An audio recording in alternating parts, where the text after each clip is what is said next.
অধ্যাপক আশরাফ আলী আকন, অধ্যাপক আশরাফ আলী আকন।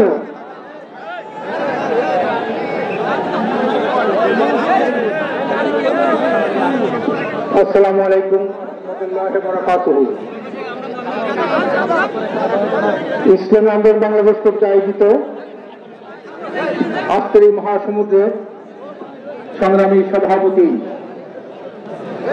দুর্নীতি, দুঃশাসন, সন্ত্রাস ও মাদক মুক্ত একটি সমৃদ্ধ কল্যাণ রাষ্ট্র প্রতিষ্ঠার রূপকার ইসলামী আন্দোলনের সংগ্রামী আমির জনাব হযরত শেখ চরমনাই, মঞ্চে অনুষ্ঠিত আছেন বিভিন্ন দলের জাতীয় কেন্দ্রীয় নেতৃবৃন্দ, অবস্থিত ইসলামী আন্দোলন বাংলাদেশের বিভিন্ন পর্যায়ের নেতৃবৃন্দ, তারা দেশ থেকে আগত দেশপ্রেমী বিমানদার ভাই আমার।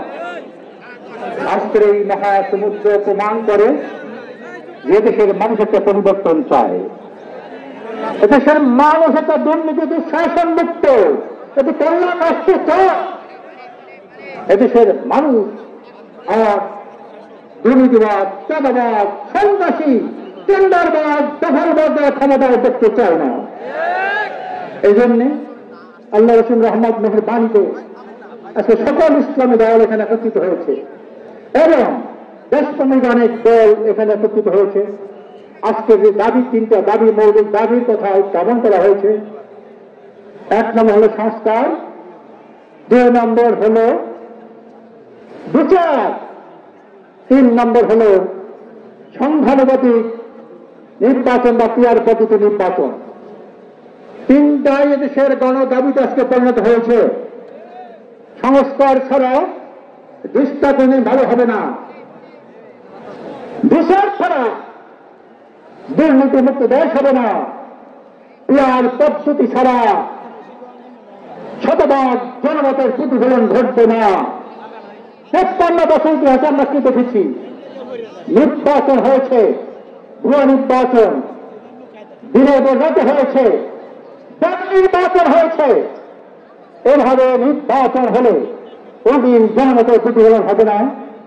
এই জন্য আজকের 3টা দাবি আজকের গণ দাবিতে পরিণত হয়েছে। আজকে সকল মানুষ, সমাজের মানুষ আজকের পিয়ারের পক্ষে জেগে উঠেছে। আজকের বাংলাদেশের একজন স্বনামধন্য প্রফেসর, হার্ভার্ড বিশ্ববিদ্যালয়ের প্রফেসর ডক্টর নজরুল ইসলাম সাহেব একটা অত্যন্ত গুরুত্বপূর্ণ বই লিখেছেন। এটা 24শে এই 5ই আগস্টের পরে উনি এই বইটা লিখেছেন। তার নাম হলো আনুপাতিক নির্বাচন কি এবং কেন। এর মধ্যে কেন আমি আনুপাতিক নির্বাচন চাই, উনি 10টা কারণের কথা উল্লেখ করেছেন। বিএনপিকে এই নির্বাচন মেনে নেওয়া উচিত, 3টা কারণে বিএনপিকে এই পিয়ার নির্বাচন মেনে নেওয়া উচিত। উনি এই কথাগুলো ওই বইতে উল্লেখ করেছেন।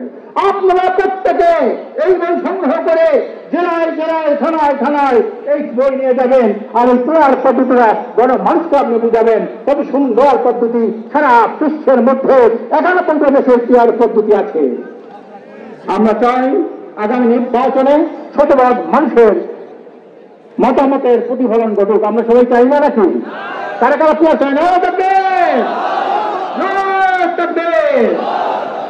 ভাই আমার আসুন, আমরা আগামী নির্বাচনে পিয়ার পদ্ধতি নির্বাচন হবে। এখানে যারা বসা আছে সবাই কিন্তু পিয়ার চায়। এখানে বসা আছে জামাত ইসলামের কেন্দ্রীয় নেতৃবৃন্দ, তারা পিয়ার চায়। এখানে বসা আছে এনসিপির কেন্দ্রীয় নেতৃবৃন্দ, তারা পিয়ার চায়। এখানে বসা আছে ভিপি নুর হকনুর, ঠিক পিয়ার চায়। বলা আছে এখানে বসা আছে আপনার মুজিবুর রহমান, আপনার বন্ধু নবী পার্টি, পিয়ার চায়। সকল ইসলামী দল পিয়ার চায়। এদেশের জনগণ পিয়ার চায়, বুদ্ধিজীবীরা পিয়ার চায়, শিক্ষাবিদরা পিয়ার চায়। আগামীতে পিয়ারের নির্বাচন হবে আর ভোট ডাকাতি করতে দেওয়া হবে না। এখন এই পিয়ারের দাবিতে আপনারা গ্রামে গঞ্জে ছড়িয়ে পড়ুন, এই বই নিয়ে পড়াশোনা করুন, বিলি করুন এবং এর মধ্যে গুরুত্বপূর্ণ বিষয়গুলি আপনারা লিখে করে বিলি করতে পারবেন। ইনশাআল্লাহ আজিজ আগামী নির্বাচন হবে একটি পিয়ার পদ্ধতির নির্বাচন ইনশাআল্লাহ। আমার তৌফিকে ইল্লা বিল্লাহ। সংগ্রামী সাথী এবং যুবক, ইসলামী আন্দোলন বাংলাদেশ কর্তৃক আয়োজিত আজকের এই বিশাল মহাসমাবেশে এখন বক্তব্য রাখছেন ইসলামী আন্দোলন বাংলাদেশের